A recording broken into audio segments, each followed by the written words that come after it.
Drinks, food, art, fun. This is Hops and Spirits Kentucky. I hope you're ready for the Derby. It's this Saturday. If you don't know, it's kind of a big deal here in Kentucky. And good luck for all of you that are betting on it. We got another great episode for you this week as we talk with a guy who's been on one of our sister podcasts a good bit, Kevin Patterson. He's always on Tasting Notes for bar conversations, but this time he's around to talk about the Beer Trappe craft beer store and bar in Lexington. But before we get into all of that, what's pouring Kentucky? Some news and notes around the state.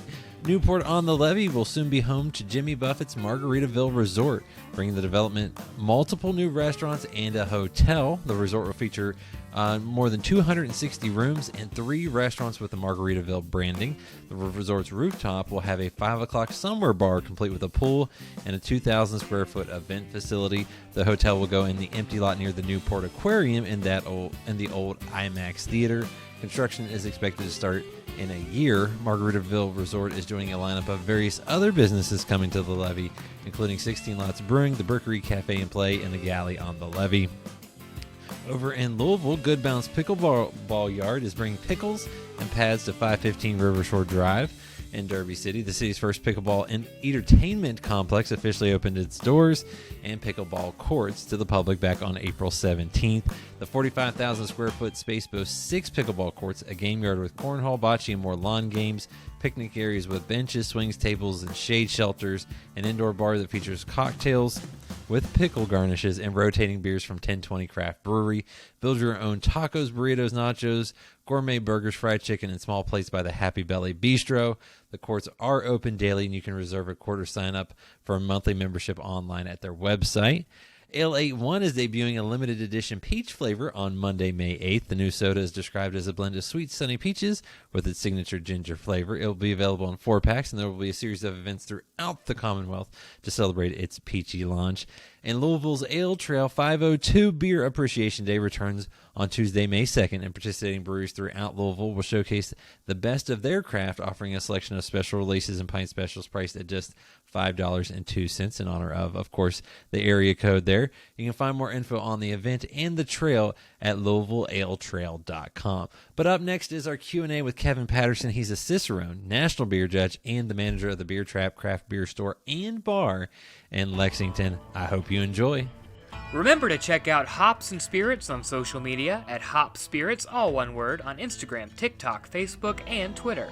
You can also find Hops and Spirits on YouTube and at hopsspirits.com. Joining us here this week for our Q&A, he's a good friend of the show, and if you listen to the bar conversations, you'll hear him quite a bit on Tasting Notes talking about all things beer, specifically craft beer. But now he's back on the Kentucky side to talk about kind of his, well, I would say day job, but for you it's more of a night job, isn't it, Kevin? Well, when you're a bartender, your day starts around 4 o'clock, and it's evening around midnight. So yeah, you can skew it a little. So welcome in Kevin Patterson. He's a Cicerone national beer judge, and he's the manager of the Beer Trappe craft beer store and bar here in Lexington. And Kevin, thanks for joining me, and kind of on short notice, and it's much appreciated. No problem. It's great to be back, and thank you for inviting me. Well, like I said, if folks listen to you on the Bar Conversations podcast, which is the sister one of Hops and Spirits Kentucky, they can get your insights on beer. But if they haven't listened to that, maybe they don't know a whole lot about you. So just the cliff notes, because we're going to dive into how you got into beer and all that, but just a little cliff notes about yourself. Well, I mean, this is my third career. Beer has been my hobby since I turned, let's say, 21. But I got bit by the craft beer bug, shortly after I was an adult, and I knew that someday I would want to be into beer. And so previously I did a spell in the Army, and then after that I was practiced architecture for 8 years, and a layoff gave me the opportunity to kind of get into the beer world. And so that's the past 13 years since the Beer Trappe's been open. I've been able to go every day and do my hobby, which was drink beer, talk about beer with the people who care about the stuff just like I do. Well, and if you haven't, I highly recommend swinging by there because you'll learn a lot, and hopefully you'll be able to share some of that knowledge today. Now, you talked about being in craft beer since you were of legal age. We'll say Of course. say that. But how did you get into craft beer? Because I'm guessing you're like most of us. It's a little different nowadays than it was a few years ago. Oh, it's always changing, and it's changed a lot since I first fell in love, but the culture's still the same. And for me, recognition of that culture really started late 90s whenever I, did a jaunt in Portland, Oregon. And spending time there, going to the brew pubs, I love doing the flights of different beer, and I was exposed to so many different flavors I didn't know was available in the beer world. And more importantly to that is I'm drinking these wonderful things. Some are very peculiar to me, some were kind of off-putting, some were delicious. But the biggest thing was I looked around, and there was finally, for the first time in my life, like-minded people with me sitting at bars drinking alcohol. Prior to that, it was basically raucous, hole-in-the-wall bars. It was nightclubs, and there's all these different things I would go to because my friends wanted to go. But I didn't really have a whole lot in common with anybody there outside of my little circle of friends. And suddenly I'm in this room full of strangers in Portland, Oregon, drinking these wonderful things. And everybody was so chilled. Everybody was so nice. Everything is so warm and so inviting. It was raw. It was rustic. It was grassroots. And it suited me. So whenever I came back to Lexington, I was wanting to search out those flavors and search out that kind of culture. And I found it in homebrewing. And the homebrew club kind of allowed me to experience that with like-minded people again. And everything kind of fell into place after that. Wasn't long, I got into homebrewing, and I would send my beers to these competitions, and they give me this wonderful feedback. And I'm like, how did they do that? I didn't tell them what was in the beer. They told me just by tasting it. And I said, I want to be able to do that. And so that's where my education started. And the homebrew clubs, that's a great gateway into the beer judge certification program. And I've been lucky enough to work my way up the ranks in that program and do some cool things. Then when the Beer Trappe opened, I realized I needed a new set of skills and a new set of credentials that suited itself not necessarily for home brewers, but now for consumers and customers. So the cicerone program allowed me to do that, which is almost the same kind of knowledge, the same kind of information that I learned through the beer judge certification program, but now I'm using a language that's more friendly for customers and friends and pub goers rather than brewers.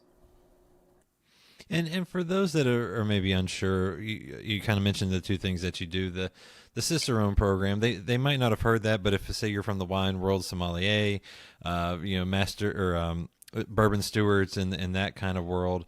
So what is a cicerone in the beer world, and what did it take for you to earn that credential? Yeah, it's a free online exam that you get to take to just get your foot in the door. The cicerone.org is the website you get there. And when you sign up a user account, all of a sudden you have access to a syllabus. And the syllabus, you read through that. When you think you're ready to take the exam, you sign up for it. It does cost you a little bit of money, but then you pass that, now you're a certified beer server. And once you pass that, the syllabus changes. And now the syllabus gets serious. And so it gets a lot more in-depth, a lot more difficult. There's a lot more information. And so that's when you really have to buckle down and really study that stuff pretty hard.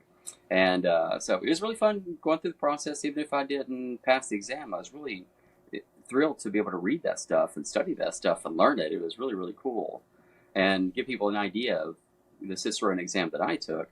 There was room for 50 in the class itself.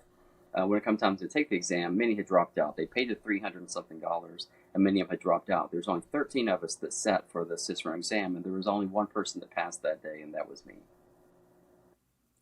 So it's not exactly easy, but it allows you to actually have those conversations with folks when someone comes in to the bar and go, hey, I like this, or I'm thinking of this, and then you can kind of take that little bit of information and run with it. You can, and it's really kind of fun. I've kind of learned what the keywords are when people say certain things. What do they generally mean?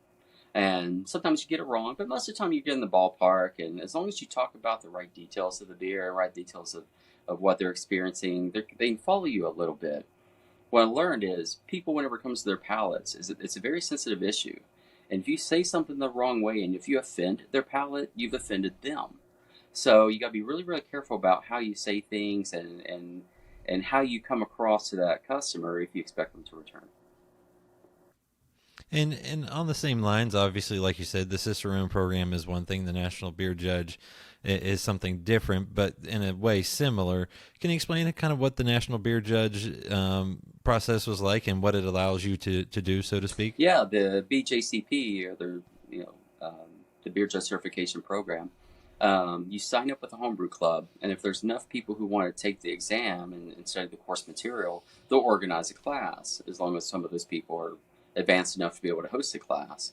So usually that's limited to 12, 13 people, something like that. And yeah, you study the information just like you do in a cicerone program, but the language is different. The information's the same, but the language is different. For instance, like whenever I'm talking with a brewer about his beer, I may say, well, this English Pale Ale, it has minor signs of diacetyl. Some people would be off-put by that. Some people like it. It's created by yeast that maybe is not doing its job or underperforming. So you might want to check on your yeast health characteristic, or choose a yeast that doesn't produce that amount of character in this beer. But keep in mind, some people just not going to like diacetyl. Take off my BJCP hat. Now you put on my cicerone hat, and I'm selling the same beer at the store. And all of a sudden, I say, okay, Mr. Customer, this beer has a little bit of a buttery flavor. Some people find it really cool in the beer. It adds to roundness and flavor, as long as it's not so distracting. It can be a little bit of mouthfeel issue. So try the beer, see what you think. So in one, I'm a little bit more critical, a little bit more harsh. I'm going to tell the judge, or tell the entrant as a judge, this is where your beer fares against the competition. This is how you make it better.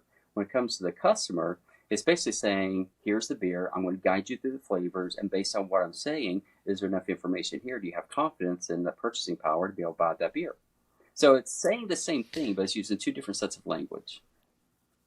I love that, because that's really what one's more technical and one's a little more kind of, I guess, micro view, macro view would be the best way to phrase that. And obviously you enjoy this stuff. When did it kind of move from just more of a hobby into something you're like, oh, this could be a job, but not a job you think of like a bad thing, right? I mean, I was kind of forced into it, but I'm glad I was. I was doing real well in my architecture career. I'd passed some exams, I'd done some nice things, and had some credentials there. And whenever the economy took a collapse in 2007, 2008, that's when I lost my job. And the few firms I was interested in working for wasn't hiring at the time. I didn't want to be on unemployment. I didn't want to do all that long term. So I started seeking out other opportunities. And I recalled a conversation I had a few years prior with some friends. We were sitting at another bar, and we were all practicing architecture. We'd never had a chance to get together, hardly ever, just as a group. And we said, wouldn't it be so cool if we could just work our 30, 40 hours a week, maybe a home office, retire, and just do this every Friday night or every Saturday night. And around the table, everybody said, yeah, I want to do this. Yeah, I want to do that. Everybody want to do that. And I'm like, fuck that. I don't want to do any of that. I want to do something in beer. That's going to be my career. I'm not having a home office.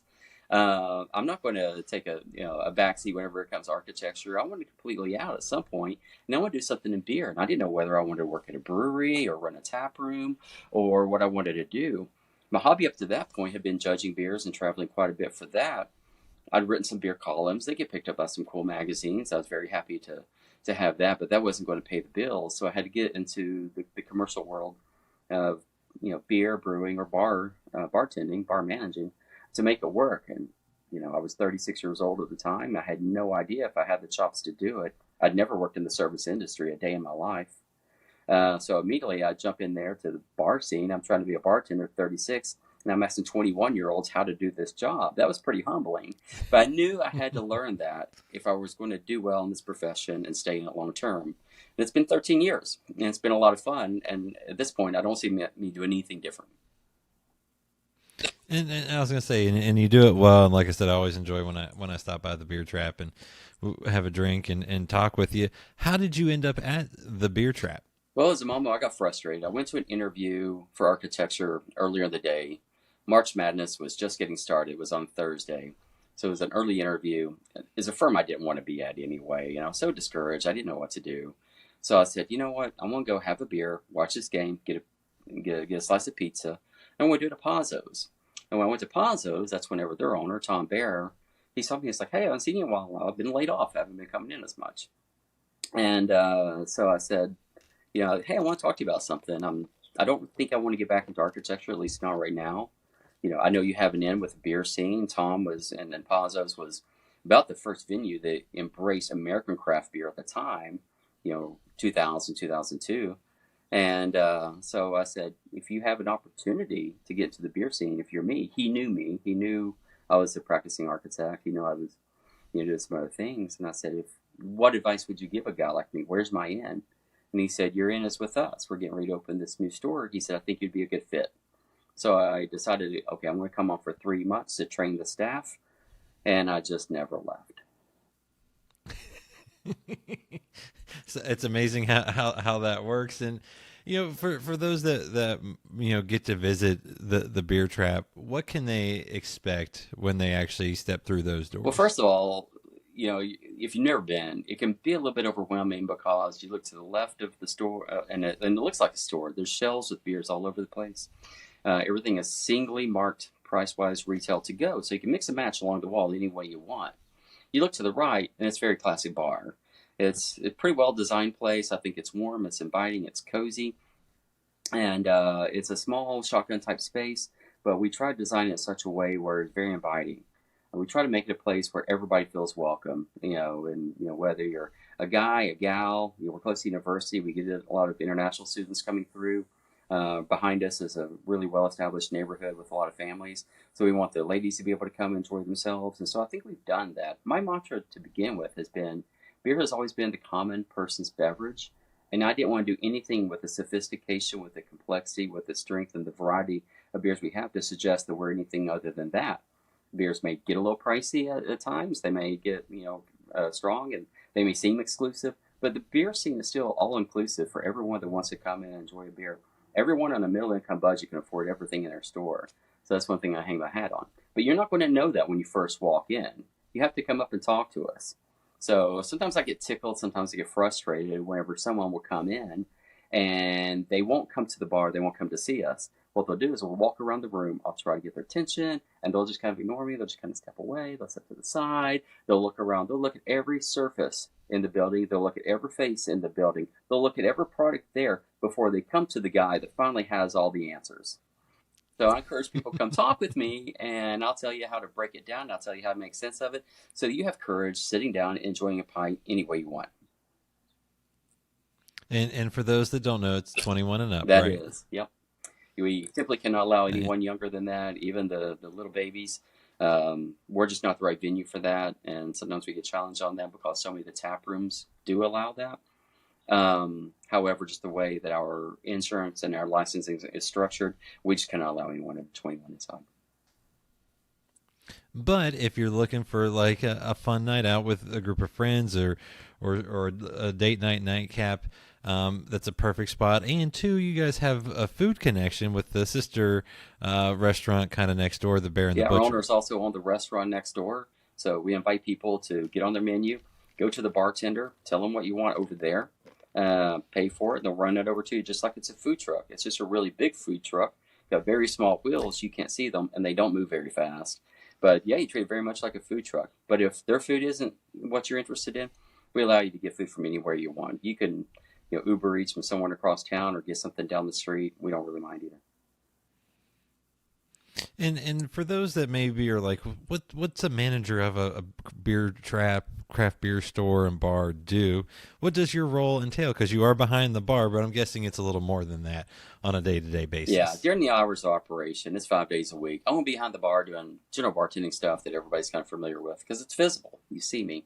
So we'll talk about the beer. We'll talk about the nuances. We'll talk about the ball game that's on. You want to talk about golf? I'll try. I'm not a golf guy, but I'll give it a shot. We'll talk about whatever you want. We'll work on that for you. However, there's a lot of things that go on. Our owner is very good. His name's Brett, and he does very good at handling most of the back of the house stuff. He runs the business very well and lets me really concentrate on the front of the house things. And so whenever you come in, hopefully the place is clean, well-lit, inviting, germ-free. If you like all those things, that probably had a heavy hand in all that. Whenever the lights are turned off and the last customer leaves, the general manager also gets busy wiping down everything. Every handle in the place gets wiped down. Everything that a customer touches gets wiped, sanitized. The toilets get wiped down every night, 5 nights a week. I'm cleaning the base of the toilets myself. So if you think you want to be a cicerone or a national beer judge to make it a profession, there might be a few things that you have to do to pay your bills that they don't talk to you about in those courses. Yeah, everyone has to pull their weight and kind of step up, and especially in a small establishment with only a few employees per day. Now, I know one thing you do love to do is kind of talk about beer trends. We do that a lot on tasting notes on Bar Conversations. So, any interesting trends that you've seen recently, or something that's just caught your eye that you're like, huh, didn't expect that to be happening these days? I think that the seasons are really blurred. I think because right now, sours are still alive in the strong sours. So even though it's summertime, people think they want lighter beer.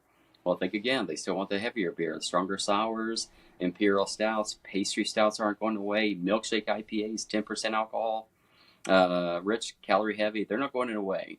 So if people are a little bit concerned about calorie counting or maybe the health and fitness aspects of dieting, they seem to throw that out the window whenever it comes to beer, because those beers are red hot right now, and we're selling a lot of those. So the seasonals are becoming harder to talk about, because it seems like the season for pastry stouts, milkshake IPAs, imperial sours, those seasons are 12 months old.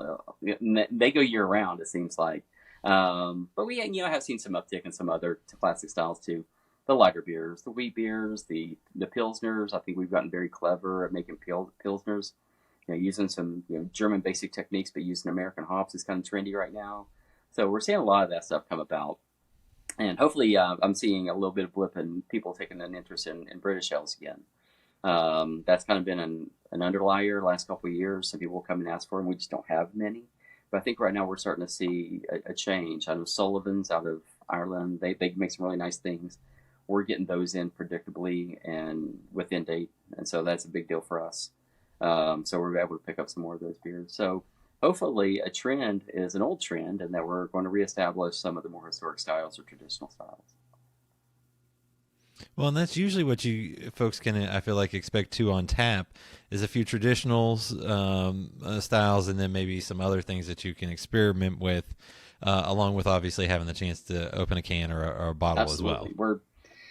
Everybody comes in because of the Imperial IPA, the hazy this, the smoothie that, but, when it comes to the end of the day, the Hofbrau Original, the German Pilsner, is still our bestseller year in, year out. Now, I do have to ask, obviously, being in Kentucky, the Kentucky beer scene has changed drastically. I feel like over probably the last five years, maybe more, because for a while there were only a handful that maybe distributed. I mean, obviously tap rooms have or breweries have popped up everywhere. What have you seen for as far as the Kentucky beer scene? Coming in a little more micro. How has it changed, and how has that affected you? Well, to come full circle in the conversation, the one thing I've really loved is that everybody that's opened a brewery, they've really embraced the idea of all-encompassing culture, making things family-oriented. Everybody wants an area for the kids to be, and everyone wants an area for families kind of hang out and do other things, and everybody's so all-inclusive, and it's really helped a lot, because when we first opened, we were kind of going at it alone. Alltech was here, obviously, and they were doing some nice things, but it wasn't quite the same type of brewery that I saw in Portland, Oregon. There's really small, what we now call nano breweries, and so when we opened up, there's a part of us that felt like on a commercial level we're having to carry this load on our own. Not long after that, Country Boy opens, Wessex opens, and we're off to the races. Ethereal, Blue Stallion, Rock House now, and Mirror Twin, and so when we first opened, customers would come in, they'd be, "What do you mean you're a great beer bar and you don't have Bud Light? It's the most popular beer in the world. Why can't you carry Bud Light?" Okay. And then they would say things like, "Yeah, can I just get a shot of vodka and a glass of water?" And I'm like, first of all, who the hell does that? Second of all, no, we don't. We're just beer. So I have to tell people, like, if you like beer, then we're a fantastic bar. If you don't like beer, then we're a terrible bar. And so, but over time, that's changed, because now with the help of those other breweries, people have gotten used to, okay, these people just do beer, and they do a very different kind of beer. It's not going to be your industrial light lagers. It's going to be more craft, more culinary arts put into them, more thoughtful, a lot of different recipes, a lot of varying flavors. They don't have the same thing necessarily all the time, but they're going to have something that's going to be pretty cool and pretty fun. So if people have got more curious whenever it comes to flavors of food and restaurants, there's a lot of foodies out there nowadays. They're doing the same thing when it comes to flavor of their beverage. There should be no reason why you can't experiment with beverage flavors just like you do food flavors. So the tap rooms have really demonstrated that very, very well. So now whenever I open up at 4 o'clock this afternoon, the first 5 customers aren't going to come in just expecting Bud Light and shots of vodka. I was going to say they're expecting a wide variety, and that's what they can expect and enjoy. And I'm going to put you on the spot because I'm always curious of this. What's been your favorite pour or pours lately that you've had? Let's see. Untitled Art has some nice beers coming through right now. They have a cherry a la mode, which is a fantastic for about this much. You want about 4 ounces or less. You don't want a whole can. They also have a pecan pastry stout that I've been into. I've had a couple of sips of that, and that's really, really nice as well. Toppling Goliath is our hottest brewery going right now, and they just released a bunch of new ones. Firestoker is an imperial porter, barrel aged with maple and smoked malt, and it is fantastic. They also have a couple other ones. Dino Boogie is a variation of their King Sue. Also a variation of the King Sue is the Seismic Sue. We have that in, and we've collected some of these kegs as well. So we're going to do a big tapping with Toppling Goliath before too much longer. The Turmoil series has been really, really good. 6-ounce pour will run you a little bit. It's $15 for a 6-ounce pour. So when you're looking at $2.50 per ounce of beer, it better be good. And guess what? It's fantastic. It's Intelligentsia Coffee Stout. It's the one we have on tap right now. We have another one in the back that's a little bit of a secret, so we're not ready to talk about that one just yet. But to land these massive kegs that are highly sought after and hard to get, we feel very fortunate to be able to get those from breweries like Toppling Goliath. They have kind of superseded Three Floyds and probably our best-selling brewery right now, and that's not easy to do. Three Floyds has had an exceptional run at their store. Bell's has had a good run. Evil Twin has. But right now, Toppling Goliath kind of rules the roost. So if you come in and see a dinosaur on anything in there, just do yourself a favor, pick one up. I like that, and I also like that they're like a lot of breweries out there nowadays. Those brand extensions from some of their best selling beverages is pretty cool to see. And I guess my last question is: anything else exciting happening at the Beer Trappe? Because I know one of the things you enjoy doing and have brought back recently is the Beer School. Yes, Beer School is a tasting we do every Sunday, unless I'm out of town or I had COVID. We're doing it. But it basically is a tasting. It's $15 per person. It's usually 5 or 6 different beers, depending on cost. Everybody gets between 3 and 4 ounces of a pour. And it starts out with an introduction. We kind of give you an idea what that style, that genre, or what today's theme is about. And then we get into the different varieties of the beer and tell you like how this brewery is adhering to the style, how they're setting themselves apart from competitors, or how they suit the theme in some other way. And then we always wrap it up by doing a little poll about what do you like best, what do you not. But we'll get into all these different tidbits. I really don't like it being a lecture. I really want it to be a conversation. So if I notice that people's questions are more geared toward food pairings, then we talk about more about food pairings that day. If people are a little bit more home brewing, we talk about the technical aspects a little bit more that day. If people are in there and just, kind of like birthday parties or anything like that, then, we'll talk about the more whimsical, poetic side of beer. So we try to tailor toward whatever that specific groups we want. We cap it off at 16 usually, and there's a sign-up sheet. You can always go online, thebeertrappe.com under Beer School, and find out what the theme is for the upcoming week, and just give us a call. We'll add you to the list. You pay when you come. And any other fun things happening coming up that you want to talk about and can talk about and not get yourself in trouble? Well, we do have a 13th anniversary coming up on May the 25th. And so that will be our 13-year mark of being there at that location, and it's been a fantastic run. We've not done a whole lot for the beer celebrations in the past since COVID, but this year I think that maybe we're going to try to step out, do something a little bit more ambitious, and maybe do something with some food trucks and try to tailor those to the beers we're going to have on. So I'm hopeful for a lot of things coming up. Summer has traditionally been a little bit of a slower time for us. Our busier season usually runs Halloween through spring graduation. And so usually between graduation and Halloween, that means that, we're not as busy. What that means is some people kind of like that lull because the Beer Trappe's a little bit more calm and they get a little bit more conversations out of me. I don't have to always turn to the next customer. However, there's a lot of distractions during summer. A lot of people are out of town, whether it's vacations, or whether they're going back home to where they came from, spend time with mom and dad, whatever. There's a lot of yard work, so it takes people away. There's the Red River Gorge and all these activities outside. There's barbecues, there's picnics, there's pool parties. So there's a lot of reasons why summer stretches people a little bit thin. And so if you want to come in and enjoy a little more of a quiet beer, a little bit more quiet time, then your season's almost here. Well, and if you're doing all those fun activities, you can just stop in the store and get some things to go and be happy that way as well. And Kevin, thank you for hopping on here kind of last minute this week, but it's so much fun to talk to you, and I love what you guys do at the Beer Trappe, and I highly recommend if you're in the Chevy Chase neighborhood in Lexington that you swing by and say hi. Jonathan, it's my pleasure. Find more from Hops and Spirits at hopspirits.com. Thanks, everybody. Bye.